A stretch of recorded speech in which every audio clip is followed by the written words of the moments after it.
If you want to stop seeing mention and reply notifications on X, formerly Twitter, this quick tutorial will show you exactly how to do it in just a few steps. Whether you are trying to reduce distractions, clean up your notification feed, or simply take back control of your account, this setting can make a big difference.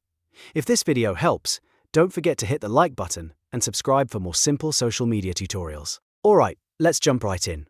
First, open X on your desktop or in your browser and look at the left navigation bar. At the bottom or near the main menu, click More. This opens up extra options that are not shown in the main sidebar. From there, click Settings and Privacy. This is where X keeps all of your account controls, privacy tools, and notification settings in one place.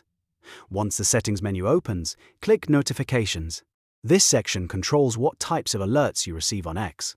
Next, click Preferences. Inside Preferences, you'll find several notification customization options that let you fine-tune how X communicates with you. After that, click Push Notifications. This is the area for alerts that appear on your device. Now look for the option labeled Mentions and Replies. You'll see a toggle next to it, and all you need to do is turn it off.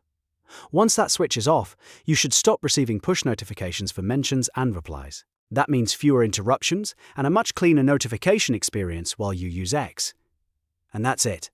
You've now successfully blocked mentions and replies notifications on X.com, also known as Twitter, in just a few clicks. If this tutorial was helpful, please like the video and subscribe for more quick and easy how-to guides.